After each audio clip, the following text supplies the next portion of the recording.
In most sports, it is crucial to time your swing correctly. Ooh, wow one.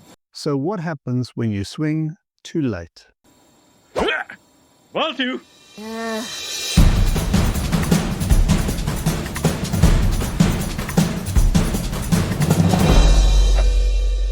Hey, this is Infinite Rowing and welcome back to our series on Why not to row like an Olympian? In this series, we are going to continue looking at rowers who are at the pinnacle of their rowing career, but who row with elements of their stroke that we would not want aspirant rowers to emulate, or that would cause us to question everything that we thought we believed in terms of what makes optimal form or technique. Today, we are looking at the hugely competitive New Zealander, Tom Macintosh. And the question we are asking is, when in the drive is it the right time to start opening your body? We believe that swinging too early and opening your body from the start of the drive is not optimal. But if you look at the fastest man in the world, who also happens to come from the giant-slaying nation of New Zealand, you could argue that he swings during the entire portion of his drive.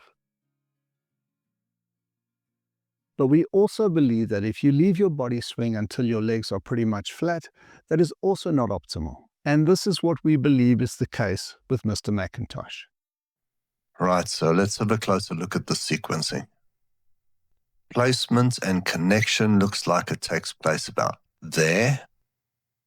The legs squeeze and hang before any thought of moving the upper body goes all the way through until here.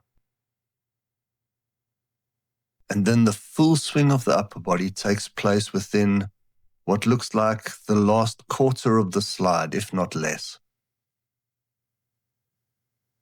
Contrast that with Van Dorp in the same race, who places and connects about there, and then swings his upper body pretty much the entire way through his drive. Let's break down the thought process of why we believe what we do.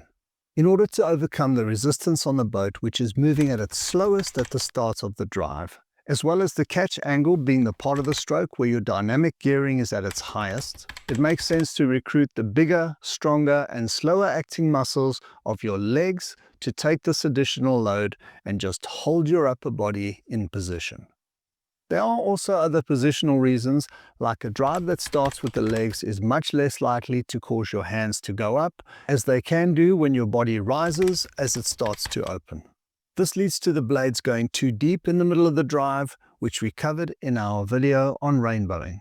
You are also far less likely to get your heels planted on the foot plate if you open too early, and you can end up executing the full drive off the ball of your foot.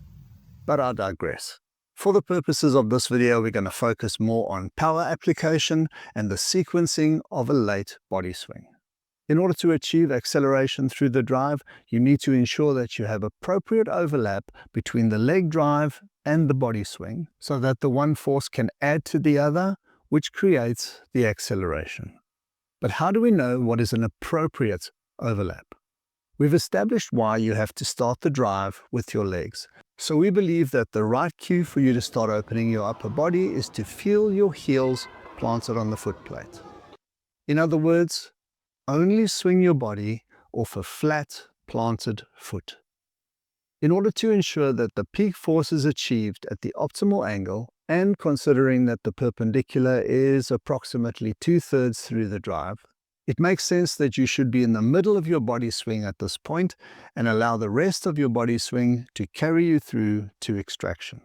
At one extreme, if you leave your body swing until your legs have completed, then you will generate no acceleration from the overlapping forces, but only the lesser acceleration of the individual movements of each body part. If you try and leave your body swing to take place during the very last piece of your leg drive, then you are trying to compress a lot of force into a very small piece of the movement, and generally what happens is that one movement overpowers the other.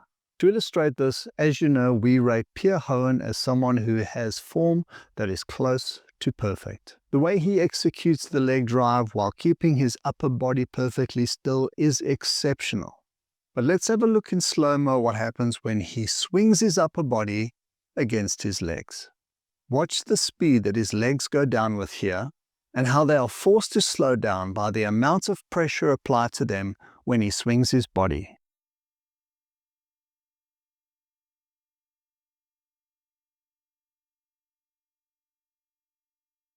Could he have smoothed this out if he were to have brought on that swing slightly earlier? Would it result in a more progressive application of force and thereby boat speed? We think so. Looking at Tom Macintosh's phasing through the drive, he leaves it even later. The point at which he swings, and for comparison, Pierre Hohen. We know that the nature of water means that it will resist any action that happens to it too quickly. So there needs to be as fluid and gradual an application of force as possible. That's why we advocate for starting the drive with your legs, but ensuring that a fair part of the rest of the drive overlaps with the body swing. Combining the swing or lean of your upper body against the force generated by your leg drive is the most powerful and dynamic part of your drive. Mastering how the one combines with and supplements the other can be a superpower, resulting in huge but gradually increasing force application and thereby boat speed. Use the superpower in the right phase of the drive in a way that works with the mechanics of your physiology, the design of the equipment, and the nature of water.